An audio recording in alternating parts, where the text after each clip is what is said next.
የጌታ ስም የተባረከ ይሁን። የእግዚአብሔር ሕዝብ ክቡር ሕዝብ ነው። በጣም ክቡር ሕዝብ ነው። ስለምንም አይደለም። ከጌታ የተነሳ ከአባቶቻችሁ ከወረሳችሁት ከከንቱ ኑሯችሁ በብር ወይም በወርቅ እንዳልተዋጃችሁ ታውቃላችሁ። ነገር ግን እንደ ንጹሕ እንደ ክቡር በግ ደም በክርስቶስ ደም ተዋጅታችኋል ይላል። እግዚአብሔር የተባረከ ይሁን። በጣም ክቡራን የሚያደርገን እሱ ነው። ስለዚህ ስለ ራሳችን ያለን ግምት ከፍ ቢልም ዝቅ ቢልም እሱ አይደለም ዋናው እሱ ለእኛ ያደረገው ስራ ነው። ስለዚህ በትልቅ ደስታ ከእናንተ ጋር እሆናለሁ። እግዚአብሔር የተባረከ ይሁን። አንድ የመጽሐፍ ክፍል በማንበብ ልጀምር እፈልጋለሁ። አንድ ንጉሥ ነበረ። የታወቀ ንጉሥ ነው። በጣም ብዙ አገሮች ገዛ የነበረ ነው። የኃይሉ የግርማው መጠን በጣም ትልቅ ስለነበር ልቡ ተታለለ፣ በራሱ ተሞላ። አገሩን ሁሉ ዓለሙን ሁሉ እንደሚገዛ አይነት አሰበ እና ግን እግዚአብሔር አናገረው። እግዚአብሔር ያናግራል፣ ሰዎችን ያናግራል፣ ትልልቆችን ያናግራል፣ ትንንሾችንም ያናግራል። እግዚአብሔር ተናጋሪ አምላክ ነው። ምንም አያልፈውም። በምን ተናገረው? በህልሙ ተናገረው። በህልሙ ሲናገረው ጠፋበት። ህልሙ ጠፋበት። ሁላችንም እንደሱ እንሆናለን። እኔ ብዙ ጊዜ ህልም ይጠፋብኛል። ማታ ምን ነበር ያየሁት እያልኩ አወራለሁ ቤት ውስጥ። ምን ነበር ያየሁት? ጫፍ ንገረን እስቲ ይሉኛል። ጫፉም ራሱ ጠፋብኝ። አይ ብቻ ነበረ ህልም እላለሁኝ። ጠፋበት የሰውዬ። ትርጉም ብቻ አይደለም የጠፋበት፣ ህልሙ ራሱ ጠፋበት። መልስ አይደለም ያጣው፣ ጥያቄውንም አጣ። ምን እንደሚያደርግ ግራ ገባው እና ተነጫነጨ፣ ተበሳጨ። ቁም ነገር እንዳለው ህልሙ ገብቶታል፣ ግን የት ያምጣው? ስለዚህ ሰዎችን ሁሉ ማጋጨት ጀመረ። ጠቢባኑን ሁሉ ፍቱልኝ አለ።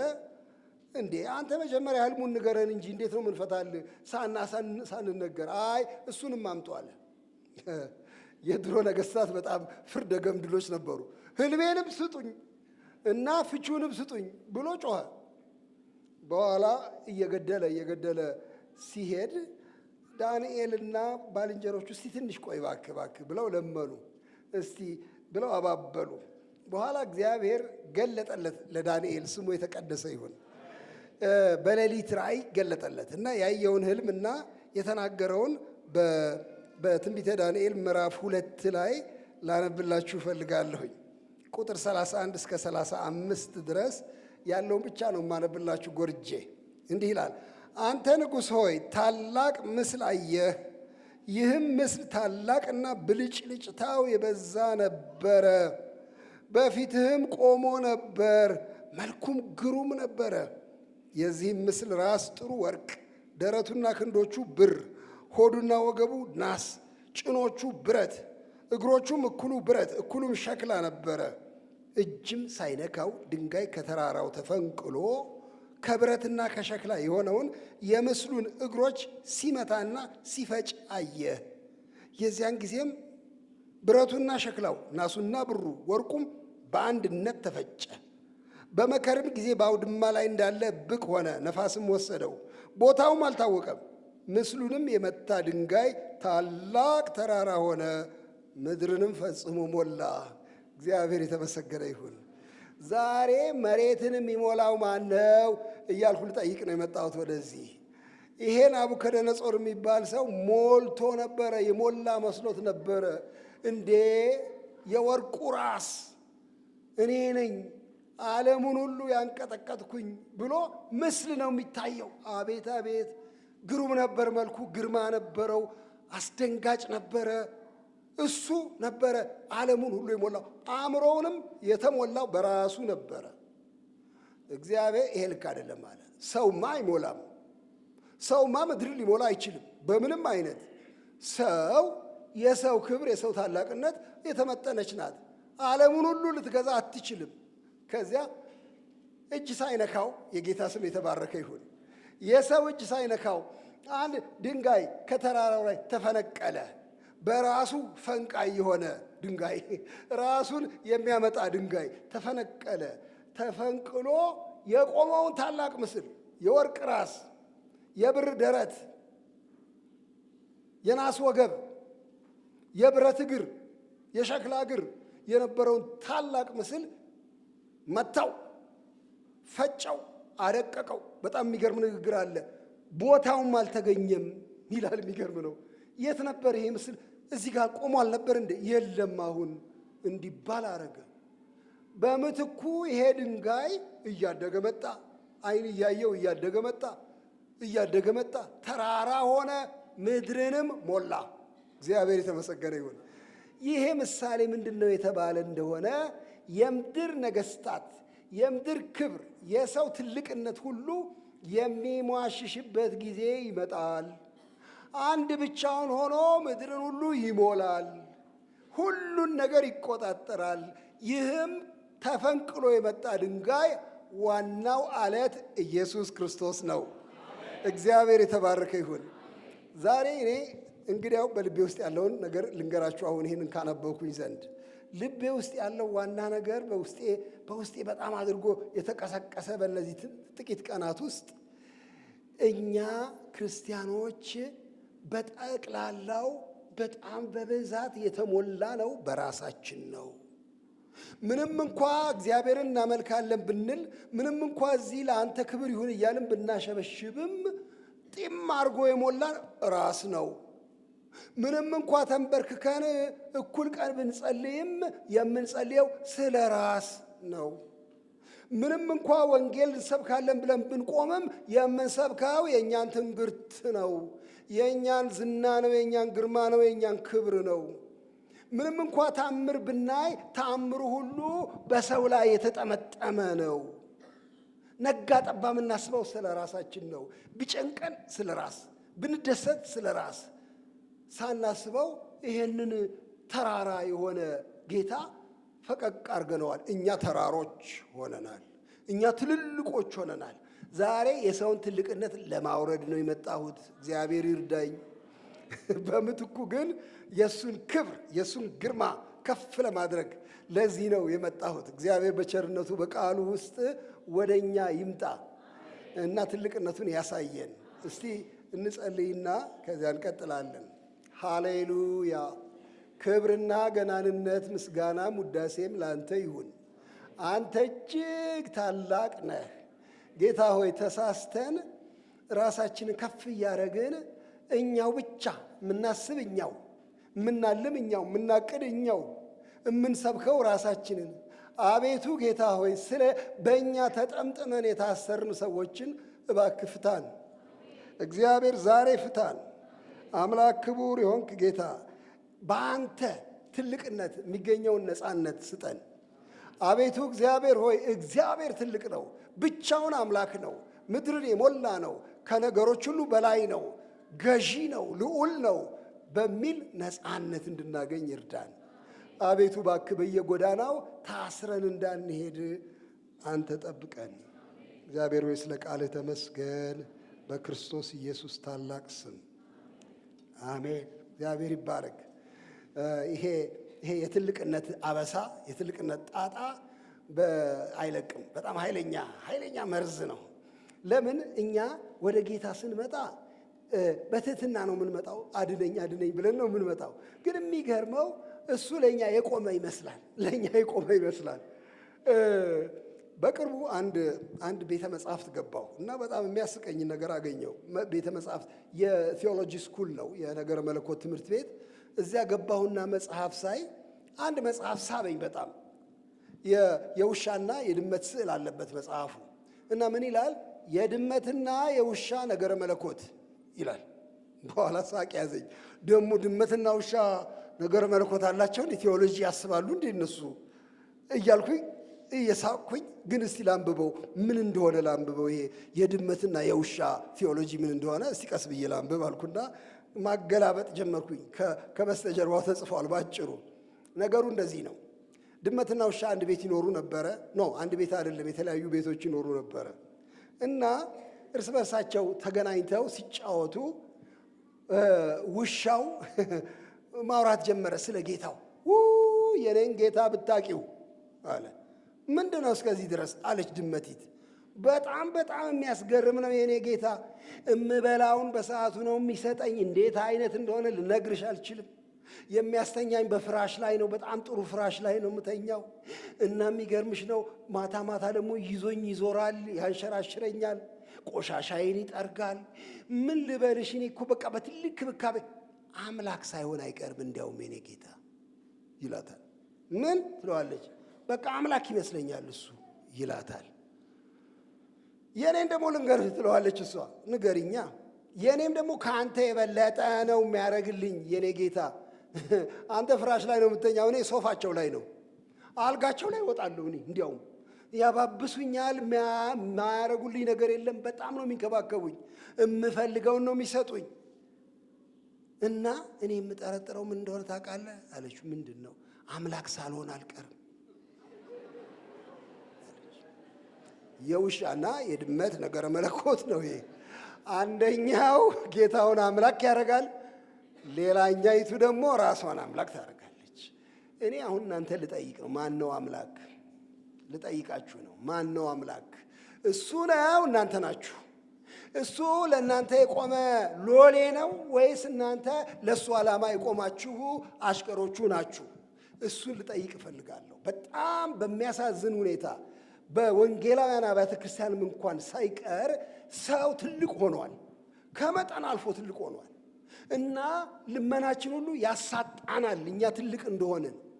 ምክንያቱም እንሄድና እግዚአብሔር ባለ ሱቅ ነው፣ እዚያ ብዙ ነገር ደርድሯል፣ መደርደሪያው ላይ እንሄዳለን፣ እናንኳኳና አንኳኩ ብሏላ፣ እናንኳኳለን። እግዚአብሔር ሆይ እንትን ያስፈልገኛል፣ እሱ አንድ 2 ደርዘን ከሱ ስጠኝ እባክህ። አልበቃኝም ጌታ ሆይ እባክህ ደግሞ ከዛኛው 4 ደርዘን ስጠኝ። ብዙ ነው የምፈልገው በእውነት አንተ ለእኔ አይደል እንዴ የቆምከው? ብዙ ነው የምፈልገው። እግዚአብሔር ባለ ሱቅ ነውን? የእኛን ፍላጎት ለማሟላት የቆመ ሎሌ ነውን? የእኛን ምኞቶች ለማሳካት ያለ የላም ጥገት ነው እንዴ? ሄደን የምናልበው በየጊዜው ለሚመጣብን እንግዳ ሁሉ በየጮጮው የምናልበው ጥገት ነው እንዴ እግዚአብሔር ነው? ወይስ ባለ ፈቃድ አምላክ ነው? ዋናው ማን ነው? እኔ ነኝ? እሱ ነው? እሱን ጥያቄ ነው በልቤ ውስጥ የመጣው። በጣም ይህን ሰሞን በጣም ልቤ ውስጥ የገነነው ማን ነው ዋናው? ቤተ ክርስቲያኑ ስሙን እናነሳለን ደጋግመን፣ ግን ልባችን ውስጥ ግን የገነነው ማን ነው? እቅዴና ህልሜ አሁን ለምሳሌ 2015 ሊመጣ ነው እና 2015 የማን ዓመት ነው? የኔ ዓመት ነው። የኔ ዓመት ነው። እኔ የምኖርበት አንዳንድ እቅዶቼን የምፈጽምበት የኔ ዓመት ነው እንዴ? እሱን ልጠይቅ ነው የፈለግኩት። ነው እንዴ? እኔ ብዙ ቀን ይሄን ቅድምም ስናገር ነበረ። በየዓመቱ መጨረሻ ላይ እጸልያለሁ። ስጸልይ ጌታ ሆይ እላለሁ፣ ጌታ ሆይ እባክህ በዚህ ዓመት ደግሞ ልታስደንቀኝ የፈለግከው በምንድን ነው? ምን ልትሰጠኝ ነው በዚህ ዓመት? በስራ አቅጣጫ፣ በቤተሰብ አቅጣጫ፣ በዚህ አቅጣጫ ምንድን ነው ከአንተ ደግሞ የምቀበለው በዚህ ዓመት? ንገረኝ እባክህ። እንደዚህ እያልኩ ስወተውት አንድ ቀን መንፈስ ቅዱስ ወደ ልቤ ስማ አንተ በምንድን ነው የምታስደስተኝ እያልኩ ሁልጊዜ የምትወተውት ለምን አትቀይርም ጥያቄውን? በምን ላስደስት አትልም እንዴ? በዚህ ዓመት ጌታ ሆይ በምን ላክብር አትልም እንዴ? ዋናው አንተ ነህ፣ እኔ ነኝ። ደነገጥኩኝ። ወንድሞቼና እህቶቼ ዋናው ማን ነው? ዛሬ የምንማረው ትምህርት ርዕስ ሰጠሁት፣ ስለሱ የሚል ርዕስ ሰጠሁት። ስለሱ እኛ የምንኖረው ስለሱ፣ የምንሞተውም ስለሱ፣ እኛ የምንሰብከው እሱን፣ የምናስበው እሱን፣ የምንከተለው እሱን። እኛ የእሱ ተከታዮች ነን እንጂ አስከታዮች አይደለን። አንዳንዴ እግዚአብሔርን እየጎተትን ጎዳና ለጎዳና እንዲከተለን እንዲጠብቀን አንዳንድ መንገድ ላይ የሚያጋጥሙኝ አንዳንድ ችግሮች አሉ። እንዳትለየኝ ብለን እሱን የምናስከትል ነው የሚመስለው። አንዳንድ ነገር ልፈጽም ፈልጋለሁ ማለት ሊስቱ ብዙ ነው እና አንተ በእያንዳንዱ ላይ እንድታግዘኝ ፈልጋለሁኝ። አስከትለ ነው ምንዞር የፈቃዳችን ፈጻሚ ነው ወይስ ደግሞ እኛ ተከታዮቹ ነን? የክርስቶስ ተከታዮች ነን። እግዚአብሔር ይመስገን። ምንድን ናችሁ? መልሱልኝ። የጌታ የኢየሱስ ምኖች ናችሁ? ተከታዮች። የጠራን እንድንከተለው ነው። በቃ ለዚህ ነው የጠራን። እሱን ዋና እንድናረግ ነው ጌታችን ኢየሱስ ክርስቶስ። ይሄ ጉዳይ በተለይ በጣም ወደ ልቤ የመጣው እቤቴ ውስጥ ከባለቤቴ ጋር ከሌላም ሰው ጋር ሆነን ሐዋርያው ጳውሎስ ለቆሮንቶስ ሰዎች የጻፈውን ሁለተኛ ደብዳቤ ምዕራፍ 12ን ስናነበው ነው። ላንብብላችሁ። እሱን በማንበብ ብጀምር ደስ ይለኛል። ሁለተኛ ቆሮንቶስ ምዕራፍ 12 ላይ የሚያስገርም ነገር አለ። የሚያስገርመው ምንድን ነው? ጳውሎስ ፈተና ውስጥ ገብቷል። ፈተናው ምንድን ነው? አንተ ትልቅ ሰው ነህ ወይስ ማትረባ ነህ የሚል ፈተና ውስጥ ገብቷል። መጀመሪያ ወንጌል ሲሰብክ የቆሮንቶስ ሰዎች እንደ እግዚአብሔር ተቀበሉት፣ ደስ አላቸው፣ ቤተ ክርስቲያን መሰረተ። ግን በኋላ አንዳንድ ሌሎች ሰዎች መጡና አገልጋዮች ነን የሚሉ ይሄ ጳውሎስ እስከዚህም የሚረባ አይደለም፣ በእውነት በኋላ ጊዜ ነው ጌታን የሚያገኘው፣ መጀመሪያ የሚበልጡት አሉ፣ ሐዋርያ ለመሆኑም ጥርጥር አለን ማለት ጀመሩና በጣም ራሳቸውን ማክበር ሲጀምሩ ጳውሎስ ይቆጣል። ኧረ እባካችሁን ቢያንስ ለእናንተ ሐዋርያ ነኝ እኔ ብሎ ይናገርና የሚመካበትን ነገር ለማንሳት ይከጅላል። ይከጅልና ክጀላውን እስከ መጨረሻ አይሄድበትም፣ ይተወዋል። ይሄንን ቋንቋ ምዕራፍ 12 ላይ ከ1 ጀምሮ እናነበዋለን። እንዲህ ይላል፣ ትምክህት የሚያስፈልግ ነው አይጠቅምምም። ነገር ግን ከጌታ ወዳለው ራእይና መገለጥ እመጣለሁ። ሰውን በክርስቶስ አውቃለሁ፣ በሥጋ እንደሆነ አላውቅም፣ ወይም ከሥጋ ውጭ እንደሆነ አላውቅም፣ እግዚአብሔር ያውቃል። ስለ ልምምዱ ነው የሚናገረው። እንዲህ ይላል፣ እንዲህ ያለው ሰው ከ14 ዓመት በፊት እስከ 3ኛው ሰማይ ድረስ ተነጠቀ። እንዲህ ያለውን ሰው አውቃለሁ፣ በሥጋ እንደሆነ ወይም ያለ ሥጋ እንደሆነ አላውቅም፣ እንዴት እንደተከናወነ እኔ አይገባኝም። ግን እስከ 3ኛው ሰማይ ድረስ ተነጠቀ፣ ወደ ገነት ገባ። እንደዚህ ነው የሚለው፣ ወደ ገነት ተነጠቀ። ሰውም ሊናገር የማይገባውን የማይነገረውን ቃል ሰማ። እንደዚህ ስላለው እመካለሁ፣ ስለ ራሴ ግን ከድካሜ በቀር አልመካም። ልመካ በወድስ ሞኝ አልሆንም፣ እውነት እላለሁና። ነገር ግን ማንም ከሚያይ ከእኔም ከሚሰማ እምበልጥ አድርጎ እንዳይቆጥረኝ ትቻለሁ። ስለዚህም በመገለጥ ታላቅነት እንዳልታበይ የሥጋዬ መውጊያ እሱም የሚጎስመኝ የሰይጣን መልእክተኛ ተሰጠኝ። ይኸውም እንዳልታበይ ነው። ስለዚህ ነገር ከእኔ እንዲለይ 3 ጊዜ ጌታን ለመንኩ። እሱም ጸጋዬ ይበቃሃል፣ ኃይሌ በድካም ይፈጸማልና አለኝ። እንግዲህ የክርስቶስ ኃይል ያድርብኝ ዘንድ በብዙ ደስታ በድካሜ ልመካ ወዳለሁ። ስለዚህ ስለ ክርስቶስ በድካም በመንገላታት በችግር በስደት በጭንቀት ደስ ይለኛል። ስደክም ያን ጊዜ ኃይለኛ ነኝና። አሜን። እግዚአብሔር የተባረከ ይሁን። ይሄ ሰው ፈተናውን አለፈ። ፈተናው ትልቅ የመሆን ፈተና ነበረ። ከማንም አላንስም የሚል ፈተና ነበረ። እኔ ብዙ ልምድ አለኝ፣ ብዙ ልምድ ብቻ አይደለም ብዙ ራእይ አለኝ፣ እኔ እግዚአብሔር የሰጠኝ መገለጥ አለ፣ ከማናችሁም አላንስም፣ እኔ ትልቅ ነኝ ብሎ ከፍ ብሎ የመቆም በዚያውም የመሟገት። ግን እግዚአብሔር ይሄን አየና አንድ ነገር አረገ ይላል። አንድ ጥሩ ነገር ሰራልኝ ይላል። በጣም የሚያስገርም ነው። እና እኔ ትናንትና ነው ቋንቋውን ያየሁትና የተደነቅኩት። ምን ይላል ሲናገር፣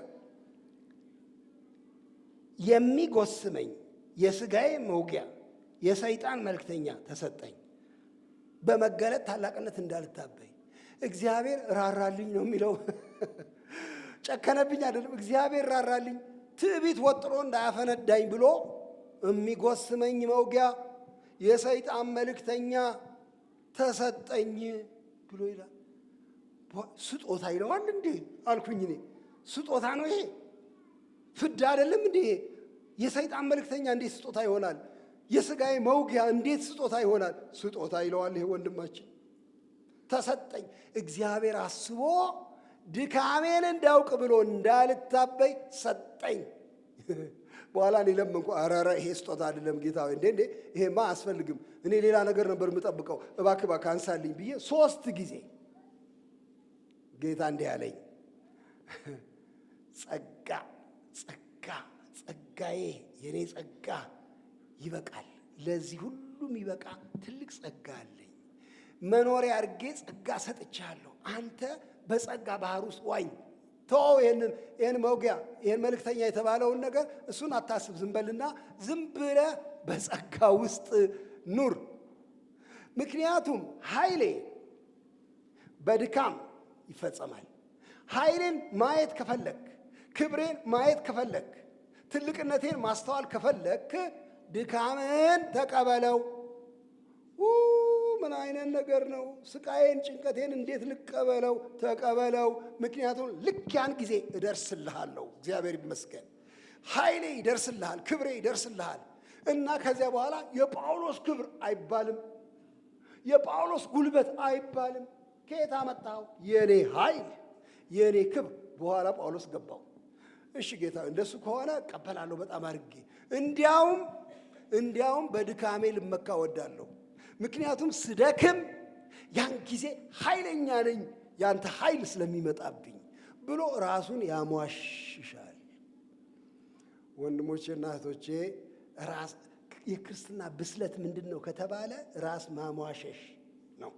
ራስ ማሟሸሽ በቃ ሟምቶ ጌታ ብቻ እንዲታይ ራስን እዚያ ውስጥ መወርወር ማለት ነው።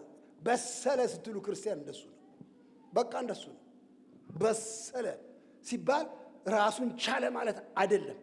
በምድር ቋንቋ ሰው በሰለ ጠነከረ ስንል ራሱን ቻለ ከድጋፍ ተላቀቀ ማለታችን ነው። ምንም መደገፊያ አያስፈልገውም፣ በራሱ ቆመ ማለታችን ነው።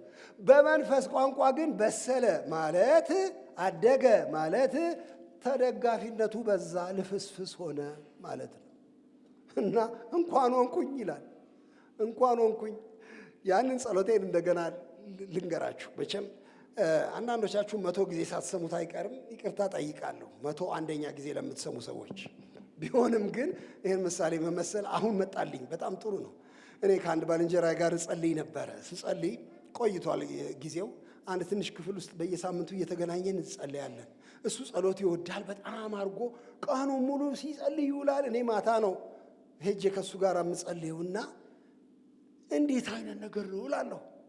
ያን ቀን ሲጸልይ ውሏል መሰለኝ እና ተንበርክከን ስንጸልይ ጭጭ ብሎ ነው የሚጸልየው። ግን ያን ቀን ደግሞ ጮክ ብሎ ይጸልያል አንዳንዴ። እኔም እንደዚሁ ነኝ እና ሲጸልይ አስታውሳለሁ። አባቴ የኔ አባት አንተ አታቀኝም እንዴ? ታቀኝ የለ እንዴ? እኔ ምንድን ነኝ? እኔ የተዘለዘለ ስጋ አይደለሁም እንዴ? በፊት ዝልዝል ስጋ ነኝ ሲል አንዳንዶቻቸው አሁን ሳቅ መጥቶባቸዋል። ተንበርክኬ ዝልዝል ስጋ ነው እንዴ የሚለው ሰው እላለሁ። በኋላ ሲገባኝ በጣም ደስ አለኝ። ምንም መዋቅር የለኝም ማለት እኮ ነው። መቆሚያ የለኝም። እኔ ዝም ብለህ ከተውከኝ ሄጄ ዘፍ ነው የምለው።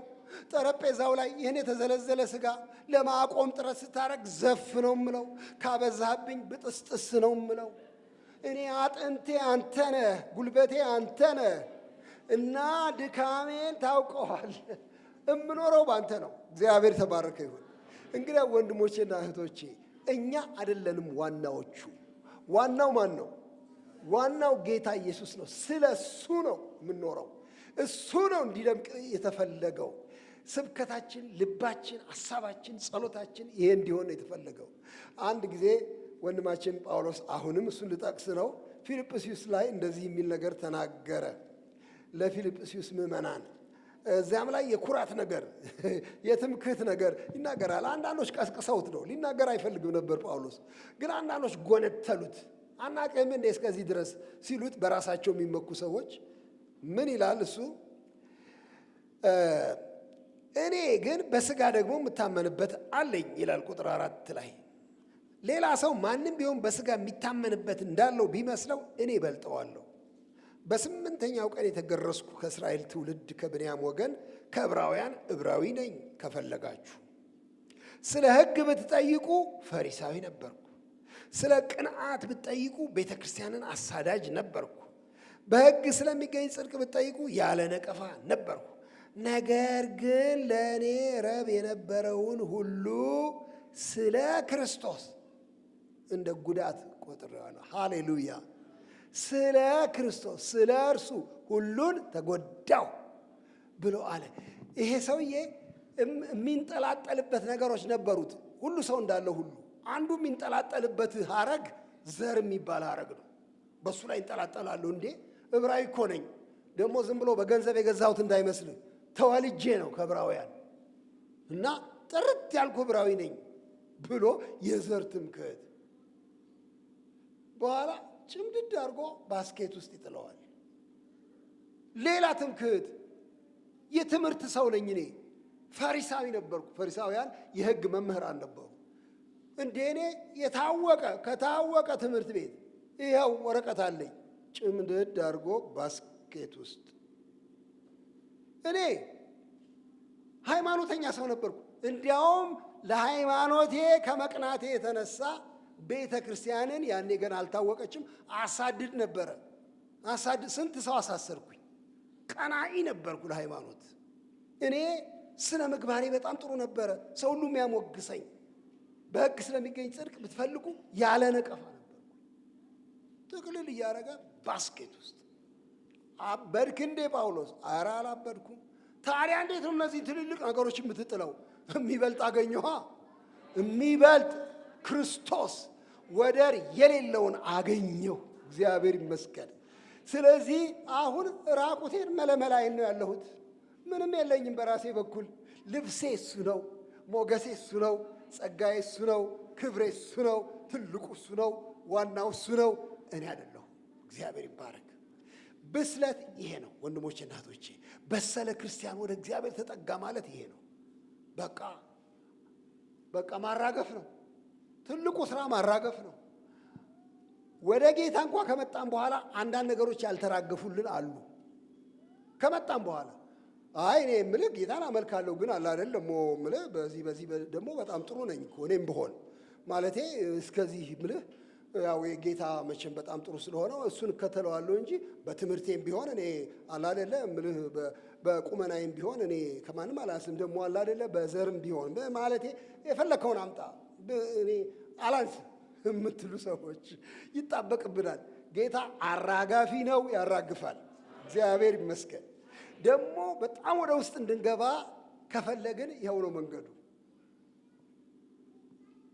በሞቱ እንድመስለው እመኛለሁ ይላል። ይኸው እዚህ ጋር እኔ ከሕግ ለእኔ ያለው ጽድቅ ሳይሆንልኝ በእርሱ እገኝ ዘንድ ሁሉን እንደ ጉድፍ እቆጥራለሁ።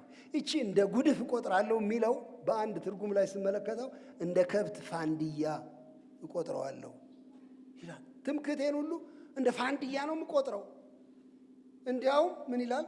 እርሱንና የትንሣኤውን ኃይል እንዳውቅ በመከራውም እንድካፈል ወደ ሙታንም ትንሣኤ ልደርስ ቢሆንልኝ በሞቱ ልመስለው እመኛለሁ።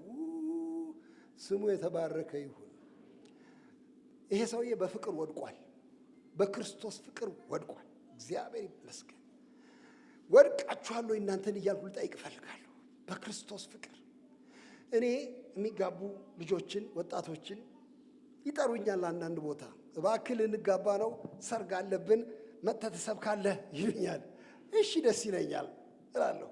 እንኳን ለዚህ በቃችሁ እላለሁ። ግን እንደው አንዳንድ ጥያቄ ብጠይቃችሁና ተገናኝተን ብናወራ እላለሁ። እንገናኛለን እሺ ይላሉ። ከዚያ ብዙ ጥያቄ ጠይቃለሁ። እንዴት ተገናኛችሁ? ምን ነበረ ምናምን እያልኩ ጠይቃለሁ። አንድ ደጋግሜ የምጠይቀው ትንሽ ያሳፍራቸዋል። አንተ ትወዳታለህ እንዴ ብዬ ጠይቃለሁ። በእሷ ፊት ምን ሊመልስልኝ ይችላል? ሌላ እንዴ ጋሽ ንጉሴ በጣም ነው እንጂ ይለኛል። ምኗን ነው የምትወደው እላለሁ። እንዴ ሁሉ ነገሯን ይለኛል።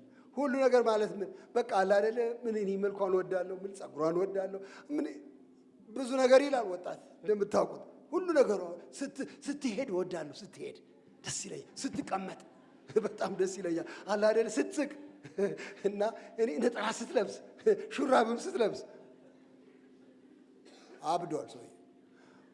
ፍቅር በፍቅር ወድቋል።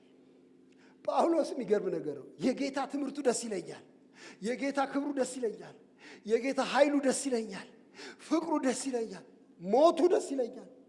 አይገርምም? ቢሆንልኝ በሞቱ እንድመስለው እመኛለሁ። እንደሱ ትንሣኤውን እንድካፈል፣ የትንሣኤውን ኃይል እንዳውቅ። እንግዲያው ወንድሞቼ ኃይለኛ ፍቅር ያስጥለናል። ራስ የሚባለውን ድሮ ስለ ራሴ ማወራውን ትቼ ስለሱ እግዚአብሔር ይባረክ። እና ይሄ ስለሱ የሚለው ነገር መጽሐፍ ቅዱስ ላይ እንዴት ነው የተገለጠው ስንል እኔ ትንሽ ነገር ልነግራችሁ እፈልጋለሁ። ስለሱ የሚለው እኛ ብቻ አይደለንም። በእውነት መጽሐፉ ሙሉ ስለሱ ነው። አባቱ እግዚአብሔር አብ እሱን አከበረው። እግዚአብሔር ይመስገን። ያለ ልክ ከፍ አደረገው፣ ዋና አደረገው። እንዲያውም ለጥምቀት ሲሄድ ታሪኩን የምታስታውሱት ናችሁ።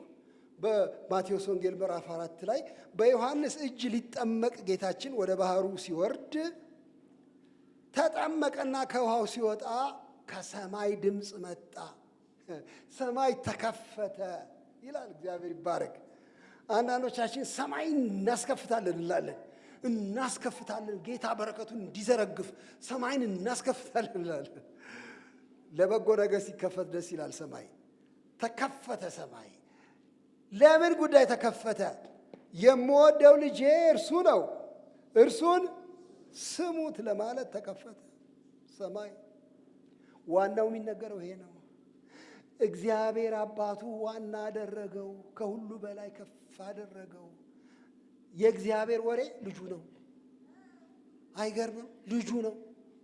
እኔ አንዳንድ ቀን አፍራለሁ። እኔ በጣም ደጋግሜ በስብከቴ ላይ እናንተም ሰምታችሁ ይሆናል ስለ ልጄ ብዙ አወራለሁ እና አንዳንድ ቀን 4-5 ስጠቅሳት አፍራለሁ፣ ትንሽ አፍራለሁ። ይቅርታ አድርጉልኝ እያልኩኝ እየተሸማቅ። እግዚአብሔር አያፍርም ስለ ልጁ ለማውራት። ዋናው ልጁ ነው። ልጄ እሱን ስሙት። የጌታ ስም የተባረከ ይሁን። አባቱ ያከበረው ልጅ ነው። መንፈስ ቅዱስ ያከበረው ልጅ ነው። ምን አለ መድኃኒታችን ኢየሱስ? ቆዝመው ላሉት ደቀ መዛሙርቱ እባካችሁ አትዘኑ፣ እኔ ብሄድ አብ በስሜ የሚልከው መንፈስ ቅዱስ ይመጣላል። መጥቶ ደግሞ ማታቁትን ነገር ስለ ራሱ ይነግራቸዋል አይልም። አንዳንድ ነገሮች ይገልጥላቸው አይልም። ስለ እኔ ይመሰክራል አለ። እግዚአብሔር ይባረክ። መንፈስ ቅዱስ መኖሩን የምታውቁት በቤተ ክርስቲያን ውስጥ ስለ ክርስቶስ የተወራ እንደሆነ። ስለ ሰው ከተወራ የለም ምን አገባኝ ይላል እሱ። አንዳንድ ቦታ በጣም በሚያሳዝን ሁኔታ ስለ ሰው ይወራል። ሰውየው ትልቅ ይሆናል። መንፈስ ቅዱስ ያን ጊዜ ሸምቀቅ የሚል ይመስለኛል፣ ፈቀቅ ይላል። ክርስቶስ ነው የመንፈስ ቅዱስ ወሬ። መንፈስ ቅዱስ እኔ ውስጥ አለ ወይ ካላችሁ መለኪያው ማሳያው ስለ ክርስቶስ ነው ወይ ማስበው። በቃ ይሄ ነው እንጂ ነገ እጄን ስጭን የሚፈወሱ ሰዎች ይታዩኛል፣ ነገ እንደዚህ ተአምር ስሰራ ይታየኛል የምትሉ ከሆነ መንፈሱ መጠጋቱን ጠራጠራለሁ። ሌላ መንፈስ እንዳይሆን ስለ ክርስቶስ የሚናገር መንፈስ ነው። እሱን የሚያደምቅ መንፈስ ነው። ጌታችን ራሱ እግዚአብሔር ወልድ ስለ ራሱ ተናገረ። ደጋግሞ እኔ አለ። ይሄንን እኔታ አንዳንዶች አይወዱትም፣ አበዛው ይላሉ።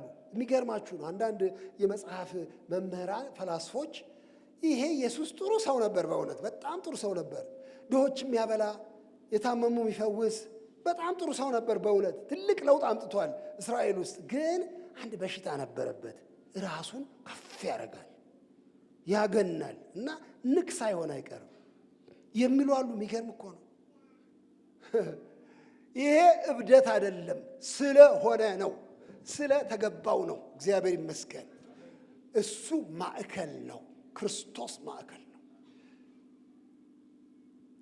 ጌታችን ኢየሱስ ክርስቶስ ራሱ ብቻ አይደለም የመሰከረው። ፈሪሳውያን ሲሞግቱት አንድ ጊዜ እናንተ ሕይወት በመጽሐፍት የሚገኝ ይመስላችኋል፣ ትመረምራላችሁ፣ ከዳር ዳር መጽሐፍ እያገላበጣችሁ ቴዎሎጂውን እያጋጫችሁ ስንት ነገር ትመረምራላችሁ። በሙሉ መጽሐፉ ስለ እኔ ነው የሚናገረው።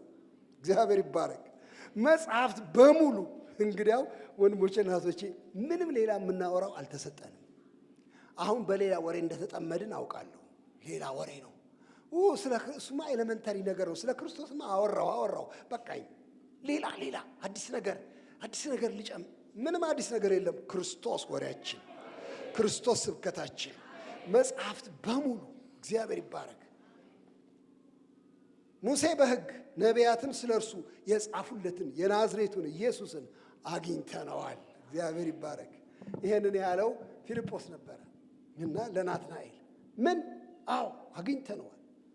አንተ የሙሴ መጽሐፍ ታጠና የለ? የጻፈው ስለሱ ነው። ነቢያትን ታነብ የለ? የጻፉት ስለሱ ነው። ሌላ የለም የለም የለም። እና ይህን የናዝሬቱን ኢየሱስን አገኘ ነው። እባክህ ዝም በል፣ ከናዝሬት ደግሞ ምን በጎ ነገር ይወጣል ብሏል። ምን ከናዝሬት አላቃትም እንዴ? ከተማይቱን ቆሽቋሻ ከተማ አይደለችም እንዴ? አሁን ከናዝሬት ነው መልካም ነገር የሚወጣው? የወንበዴዎች ሀገር፣ የሌቦች ሀገር አይደለም እንዴ? ፊልጶስ አልተሟገተም። እኔ ናዝሬት ገሊላ አያገባኝም፣ ኢየሩሳሌም አያገባኝም፣ ቅፍርናሆም አያገባኝም፣ ሮም ምናምን አያገባኝም። እሱን ግን አግኝተነዋል።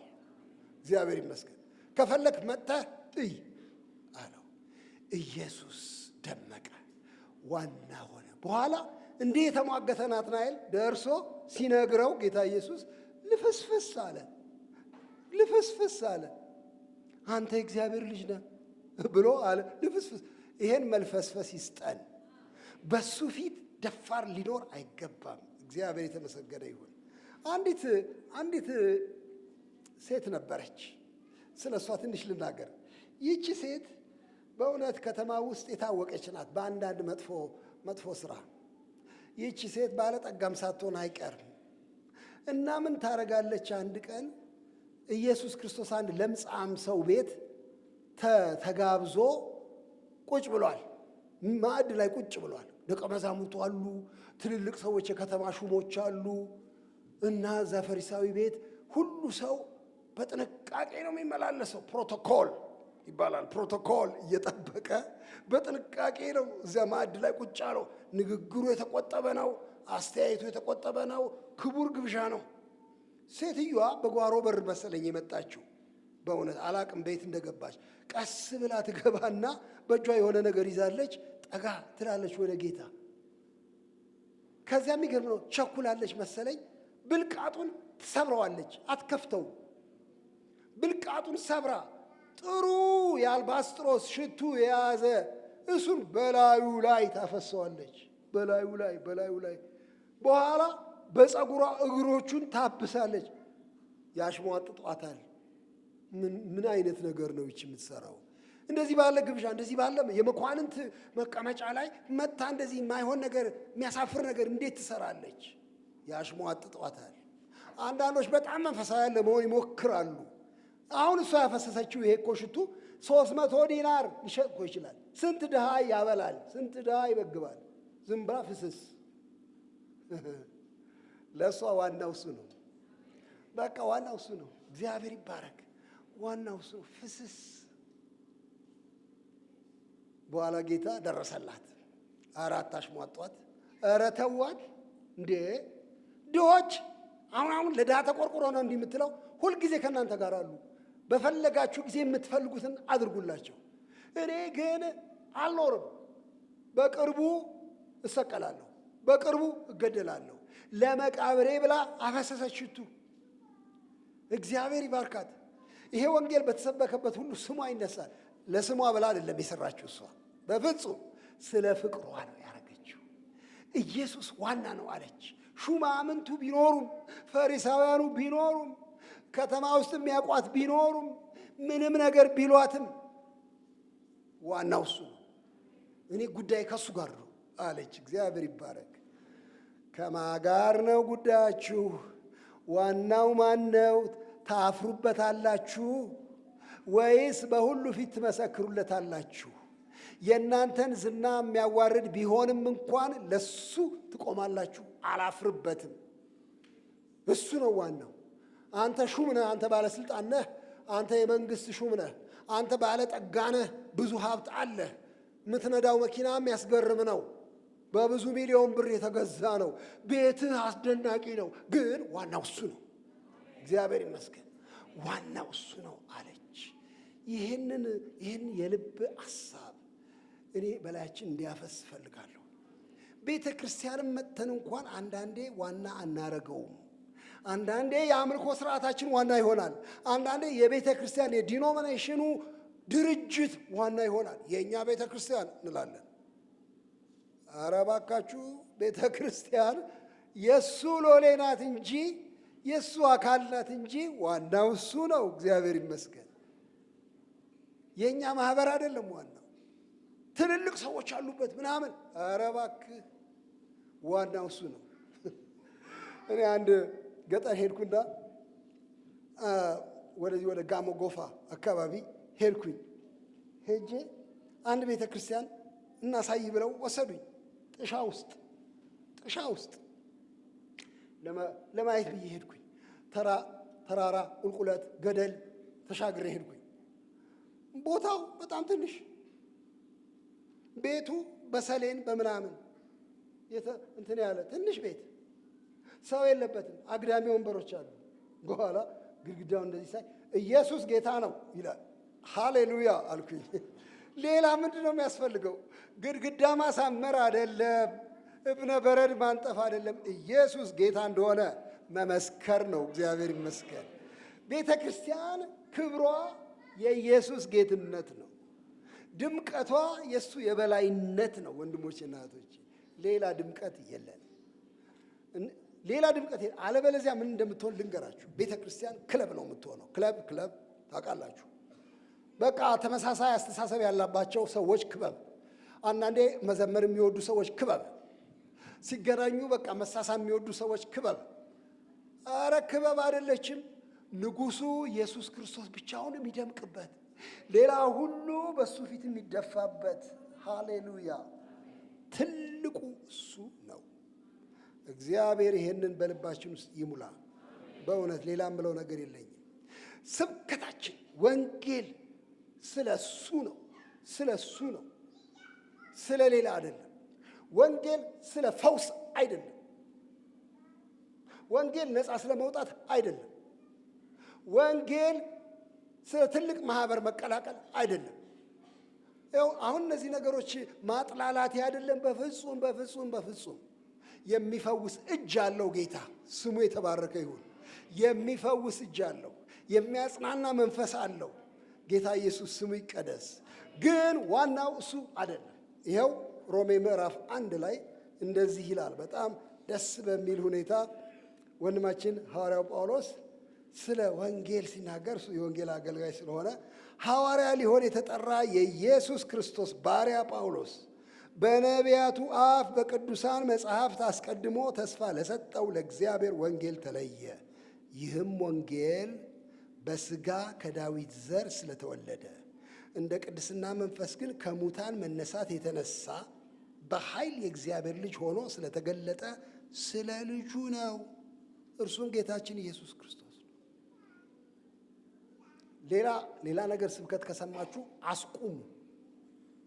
ክርስቶስ የሌለበት ነገር ከሰማችሁ፣ አንዳንድ ጊዜ ክርስቶስን እንዲያው ለከንፈር ግልጋሎት ብቻ እንጠቅሰውና የራሳችንን ታሪክ እነዛለን። ከዚህ ትረፉ ወንድሞች እናቶች። ኧረ ወንጌል ስለ እሱ ነው። እሱን ካልተናገርክ ምኑን ተናገርከው? የትኛው እሱ? ይሄ ከዳዊት ዘር የተወለደው በሥጋ የተገለጠው ሰው የሆነው ኢየሱስ ክርስቶስ እሱ ማን ነው? እሱ ከሞት በመነሳት መለኮትነቱን የገለጠው የእግዚአብሔር ልጅ ፍጹም አምላክ የሆነው ኢየሱስ፣ ፍጹም ሰው የሆነው ኢየሱስ ስለ እሱ ነው። እሱ ባልተወራበት ቦታ ጥሎ መውጣት ብቻ ነው። ጥሎ መውጣት የኔ ፍልስፍና አይደለም። የኔ ነገረ መለኮት አይደለም። የኔ ትንግርት አይደለም። ወንድሞቼ የኢየሱስ ክርስቶስ ስሙ ይክበር። እሱን እንድናገር ተጠራን። ሌላ የለንም እና እሱ ይድመቅ፣ በሕይወታችን ይድመቅ። እንደ ድመቷ እንዳንሆን፣ እንደ ድመቷ አምላክን ይሆን እንዴ እንዳንል፣ እሱም ብቻ አምላክ የማድረግ ለሱ ብቻ የመኖር። ሐዋርያው ጳውሎስ አንድ ጨካኝ ንግግር ተናገረ። ይህን ጨካኝ ንግግሩን ሁለተኛ ቆሮንቶስ ምዕራፍ 5 ላይ እናገኘዋለን። ገብቶታል። እሱ በእውነት ገብቶታል። ከልጄ ጋር ማታ ምን አወራን? እሺ አሁን እኛ ያለንበት ሁኔታ አልኳት። እኛ ያለንበት ሁኔታ አሁን እዚህ ሀገር ያለንበት ሁኔታ ከባድ ነው አልኳት። ከባድ ነው እባክሽን። እና አሁን ነገ ሄጄ ቤተ ክርስቲያን ምንድን ነው የምናገረው? ላጽናናቸው፣ አይዟችሁ ልበል ማለት አይገባኝም? ምንድን ነው ነገሩ? ድብልቅልቅ ያለ ጊዜ ነው። ምንድን ነው ነገሩ? በጣም ጥሩ ምክር መከረች እሷ። ስማ፣ ድብልቅልቅ ያለው ነገር ኖሯል፣ ይኖራል። ሐዋርያው ጳውሎስ ሐዋርያቱ እነ ጴጥሮስ የኖሩበት ዘመን ከኛ የተሻለ ዘመን አልነበረም። ድብልቅልቅ ያለ ነበር። ሞት እያስፈራቸው ከአገር አገር የሚሸሹበት ዘመን ነበረ። የነ ጴጥሮስ ዘመን ለተበተኑ መጻተኞች ነው የሚለው። ወንድሞች እናቶች፣ የጳውሎስ ዘመን እዚሁ መጽሐፍ ላይ ይገልጸዋል። ሁለተኛ ቆሮንቶስ ላይ አሳደዱኝ፣ እኔ ገረፉኝ፣ እንዲያውም አንዴ ሊገሉኝ ፈልገው ወንድሞች በመስኮት አድርገው በግንብ በኩል በቅርጫት አወረዱኝ እና አመለጥኩኝ። ቀላል ዘመን ነበር የነ ጳውሎስ አይደለም። ትኩረታቸው ግን ኢየሱስ ክርስቶስ ነበረ። እግዚአብሔር የተመሰገነ ይሁን። አሁን የኛ ዘመን በጣም አስጨናቂ ስለሆነ ትኩረታችንን ከሱ ላይ አንስተን እና አንዳንድ ነገሮች ለማድረግ አልተፈቀደም። ክርስቲያን የክርስቶስ ተከታይ ነው። የልቡ ትርታ ኢየሱስ ክርስቶስ ነው። በሁካታ ውስጥ በቱማታ ውስጥ ኢየሱስ ጌታ ነው ይላል። ኢየሱስ አምላክ ነው ይላል። አዳኝ ነው ይላል። እግዚአብሔር ይመስገን። መወሰድ ከቶኑ የለብንም ወንድሞቼ። ታስሮ አንድ ቀን ይሄ ወንድማችን ጳውሎስ ለፊልጵስዩስ ሰዎች በጻፈው ላይ ነው። ታስሮ እስር ቤት ሆኖ ደብዳቤ ይጽፋል። ደብዳቤ ሲጽፍ ምን ይላል? የሚገርም ነገር ነው። ለምን እንደታሰርኩ አገር ሁሉ አውቋል። የንጉሥ ዘበኞችም ያውቃሉ ለክርስቶስ ወንጌል እንደታሰርኩ። ግን አንዳንዶች ደግሞ ምን ያደርጋሉ? የኔን መከራ ለማብዛት ብለው ሲሰብኩ ስለ ክርስቶስ ይናገራሉ። እኔ በእነሱ ስብከት ምክንያት ሊያሳጡኝ ነው የሚፈልጉት። አንዳንዶች በቅን ይሰብካሉ። እኔ ምን ቸገረኝ? የጌታ ስም ይመስገን። በዚህም በዚያም ክርስቶስ ይሰበካል። ለካ ሰውየው የተሞላው በክርስቶስ ነው። ሌላ ነገር ምንም ነገር አያስገርመውም፣ አያስደንቀውም። በክፉ ዘመን ውስጥ ክርስቶስ ይሰበካል። እግዚአብሔር የተመሰገነ ይሁን። ትኩረታችን እሱ እንዲሆን ተጠርተናል። እናንተ የምትፈልጉት ምንድን ነው? እረፍት ነው የምትፈልጉት? የተደላደለ ኑሮ ነው? ሀብት ነው? ጤና ነው? ትዳር ነው? ስራ ነው? አምላኬ እንደ ባለጠግነቱ መጠን ይስጣችሁ። በእውነት መርቃለሁ። እሱ ይስጣችሁ። ይሄ ሁሉ ያስፈልጋል። እንደሚያስፈልጋችሁ የሰማዩ አባታችሁ ያውቃል ተብሏል። እግዚአብሔር ይስጣችሁ። በእውነት እዚህ ቤት ዛሬ የመጣችሁ ወንድሞቼ እና እህቶቼ ምኞታችሁን፣ ልመናችሁን ከሰማይ እግዚአብሔር ይስማ ያድርግላችሁ። ግን ስሙኝ፣ ይሄ ሁሉ ምኞት፣ ይሄ ሁሉ ልመናም እያለ ትኩረታችን ግን ወደ እነዚህ ነገሮች እንዲሆን አልተጠራንም። የምትፈልጉትን እወቁት። ያቺ ማናት? እሷ ስሟ ማርያም ናት፣ መግደላዊት ማርያም ናት። በጠዋት ተነስታ በትንሣኤ ቀን ወደ መቃብሩ የገሰገሰችው ምንድነው ዓላማዋ? ምንም ዓላማ የላትም። ዓላማዋ ምንድን ነው? እንዲያው ስጋውን ባገኝ አስከሬኑን ባገኝ ሽቱ ብቀባው ብላ እንደ አይሁድ ልማድ ሽቱ ይዛ ልትቀባ በጠዋት ማልዳ ሄደች።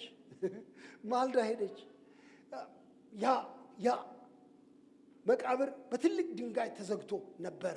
ስለ እሱ ያሰበች አይመስለኝም። በምን ፈነቅለዋለሁ እኔ እንጂ ያሰበች አይመስለኝም። ተፈንቅሎ ስታገኘው እሺ አለች፣ ጠጋ አለች። ሁለት ጎልማሶች፣ ሁለት መላእክት በቀኝና በግራ ቁጭ ብለዋል። አስከሬኑ የለም። እነዚህ ጎልማሶች፣ እነዚህ መላእክት አላስገረሟትም። የተፈነቀለው ድንጋይ አላስገረማትም። ልቧ ትር ትር ትር የሚለው ጌታዬን ወስደውታል፣ የት እንዳኖሩት አላውቅም። ዞር ስትል ጌታ ኢየሱስ ቆሟል። አትክልተኛ መስሏታል፣ አላወቀችው። ምናልባት አቀርቅራ እያለቀሰች ይሆናል፣ ልብ አላለችው። እባክህ ወስደኸው እንደሆነ አንተ ንገረኝ እባክህ ጌታዬን። ማርያም ሲላት ድንግጥ ረቡኒ ትላለች። ፍለጋዋ አንዱን ብቻ ነበረ።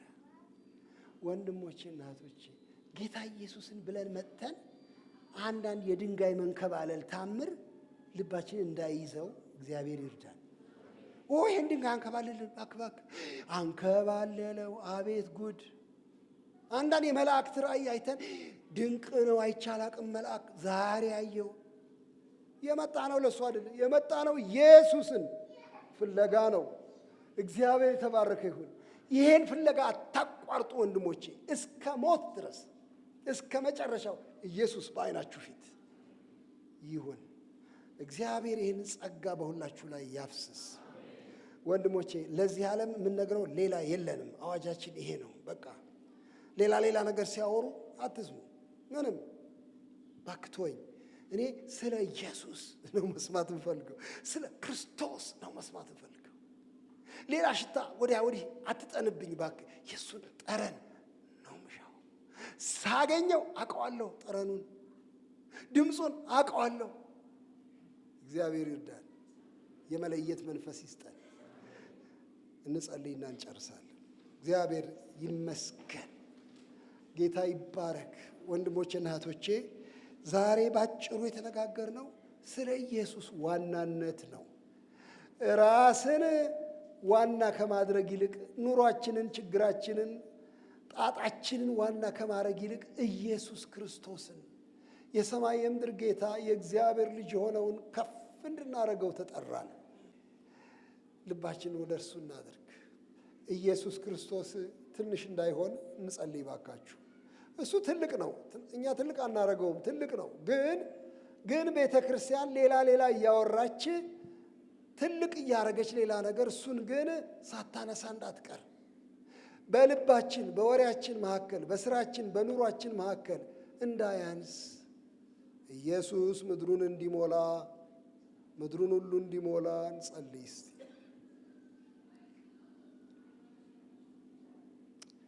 ሃሌሉያ። የእግዚአብሔር ልጅ ወደ መሬት የመጣኸው ትሑት ሆነ ሥጋ ሆነ ወደ መሬት የመጣህ ኢየሱስ ክርስቶስ ጌታ እባክህ አንተ ምድሩን ሙላው፣ አገሩን ሙላው፣ የእኛን ልብ ሙላው። እባክህ ጌታ ኢየሱስ በሌላ ነገር ተጠቅጥቀን በሌላ ነገር ተይዘን እባክህ ይህንን ውብና ድንቅ የሆነ ይህንን ትንግርት የሆነ ክርስቶስ ኢየሱስን ወደር የሌለውን እሱን ገሸሽ እንዳናረግ አድነን። እግዚአብሔር ሆይ እኔ እለምንሃለሁ፣ ለወንድሞቼ አፋቸው ላይ አንተ ሁን። አባቴ ሆይ ወሬያቸው፣ ሐሳባቸው አንተ ሁን። ነጋ ጠባ ናፍቆታቸው አንተ ሁን። ኢየሱስ የእግዚአብሔር ልጅ እባክህ ክበር፣ ንገስ። ይህ ሀገር ጌታ እግዚአብሔር ሆይ በብዙ የተወጠረ የተጨነቀ ሀገር ነው። እኔ እለምንሃለሁ ጌታ ሆይ እባክህ የገነኑ አንዳንድ ነገሮች አውርድ። ጌታ ሆይ የገነኑ ትምክህቶች፣ የገነኑ የሰው አስተሳሰቦች፣ የገነኑ አንዳንድ ነገሮች በኢየሱስ ክርስቶስ ስም ይውረዱ። አንተ ከፍ እንድትል ጌታ ሆይ ለምንም አይደለም፣ አንተ ደምቀህ እንድትታይ የደመቁ ነገሮች ይወይቡ። እግዚአብሔር ሆይ አንተ ከፍ ብለህ እንድትታይ ሌሎች ወርቅ ብር የሚመስሉ ነገሮች ጌታ ሆይ ሌሎች ናስ ብረት የሚመስሉ ነገሮች በክርስቶስ ኢየሱስ ስም ቦታቸው አይገኝ። አንተ ግን ሙላው ቦታውን። ኢየሱስ ስምህ ይቀደስ፣ ስምህ ይቀደስ። አከብርሃለሁ፣ አነግሥሃለሁ፣ ከፍ አደርግሃለሁ። የልቤ ናፍቆት ሁን። ለእኔ ብቻ አይደለም ለወንድሞቼ ለእህቶቼ ጉጉታችን አንተ ሁን።